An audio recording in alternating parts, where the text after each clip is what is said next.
नमस्ते।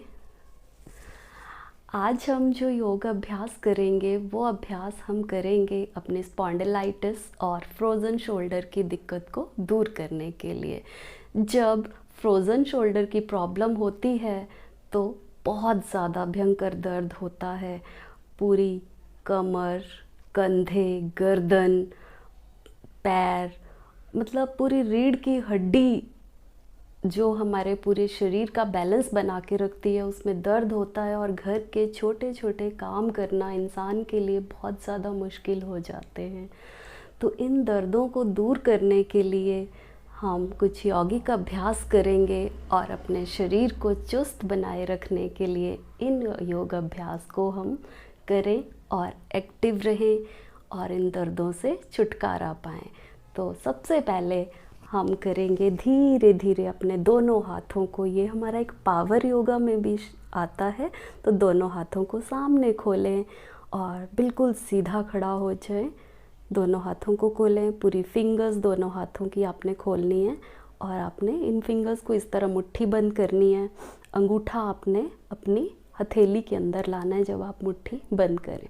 इस तरह से इस अभ्यास को आपने कम से कम 50 बार से शुरू करना है। हाथ खोलें, लंबी गहरी सांस लें। जब आप मुट्ठी बंद करें तो लंबी गहरी सांस छोड़ दें।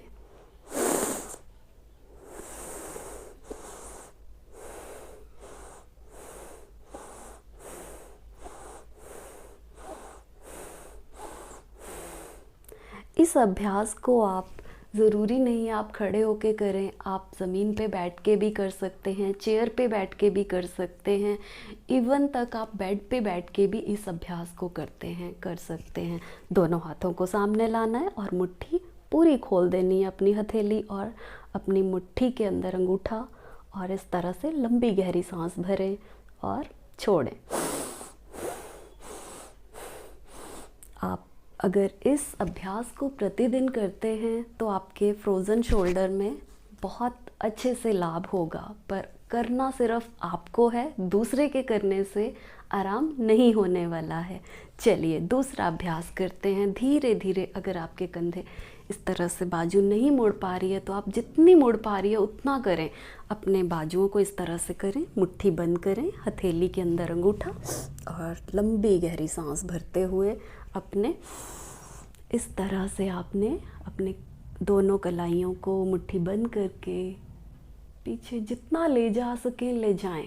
क्योंकि मुझे फ्रोज़न शोल्डर नहीं है और ना ही मुझे स्पॉन्डिलाइटिस की प्रॉब्लम है, तो मैं काफ़ी पीछे ले जा सकती हूँ। अगर जिनको दिक्कत है वो ज़्यादा पीछे नहीं ले जा पा रहे हैं तो जितना आपकी बाजुएं जाती हैं उतना लेके जाएं। कम से कम 10 बार इस अभ्यास को करें।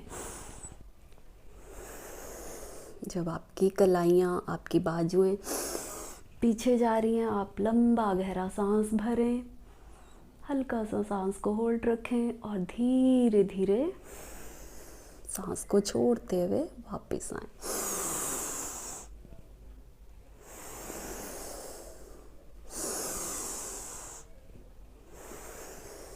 ये हो गया हमारा दूसरा अभ्यास। चलिए तीसरा अभ्यास हम करेंगे। बिल्कुल सूक्ष्म व्यायाम है, बहुत ज़्यादा आपको उछलना कूदना नहीं पड़ता है इसके लिए। तो अब इस तरह से आप मुट्ठियों को बंद करके गोल गोल घुमाएं। स्वस्थ रहें, मस्त रहें। ओम।